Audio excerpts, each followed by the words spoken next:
Em nome do Pai, do Filho e do Espírito Santo. Amém. A graça de nosso Senhor Jesus Cristo, amor do Pai, a comunhão do Espírito Santo esteja sempre convosco. Bendito seja Deus que nos uniu no nome de Cristo. Irmão, minha irmã, sejam bem-vindos a este nosso momento de estudo do livro do Deuteronômio. Hoje falaremos sobre o contexto do livro e seus objetivos. Vinde, Espírito Santo, enche os corações dos vossos fiéis e acendei neles o fogo do vosso amor. Enviai o vosso Espírito e tudo será criado. E renovareis a face da terra.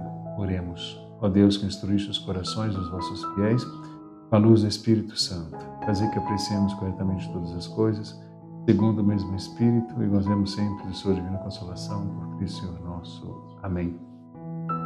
Olá, então, meu irmão, minha irmã, sejam bem-vindos a esse nosso momento de estudo, o livro do Deuteronômio, como nós temos trabalhado esse tempo.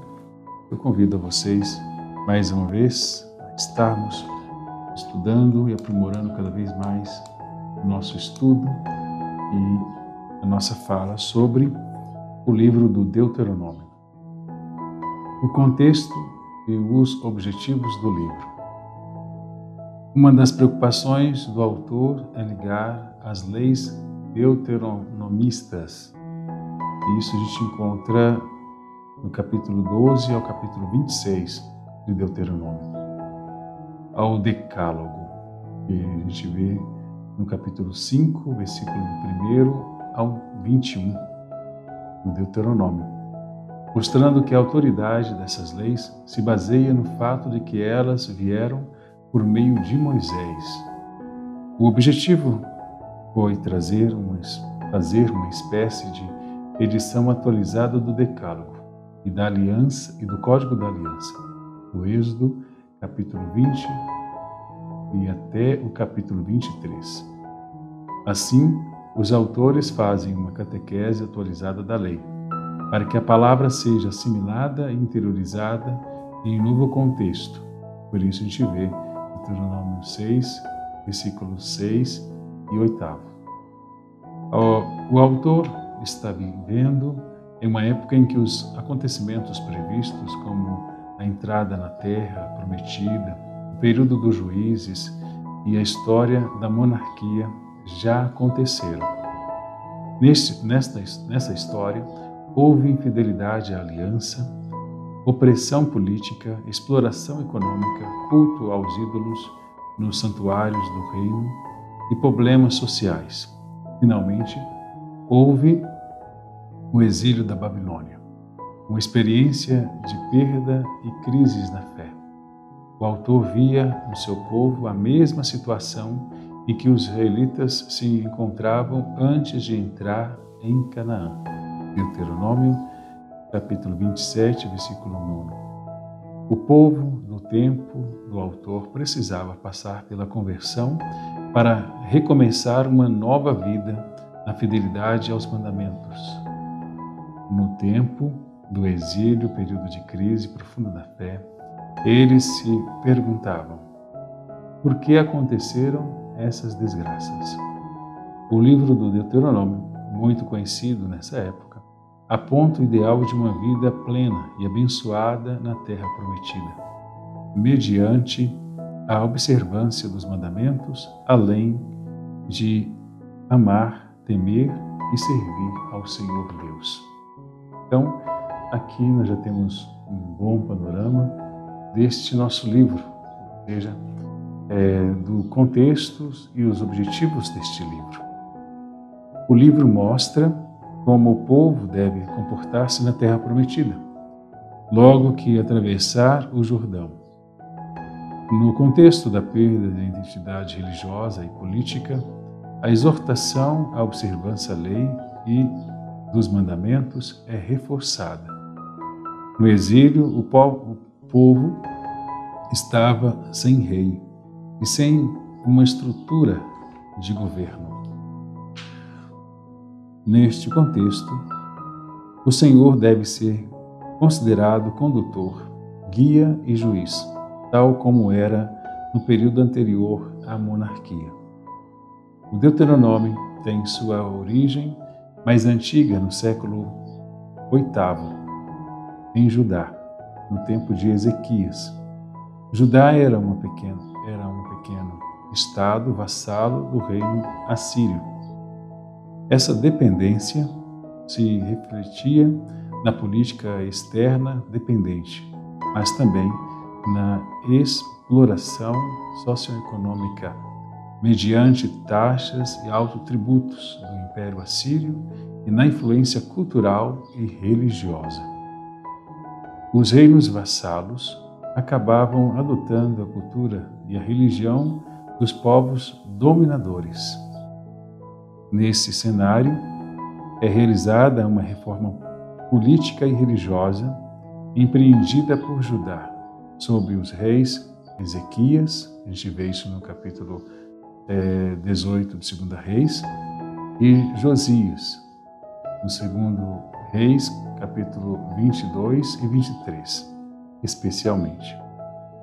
A reforma teve o objetivo de unificar o reino por intermédio da centralização do culto, da construção de uma sociedade mais justa e da concentração da população em poucos lugares fortificados.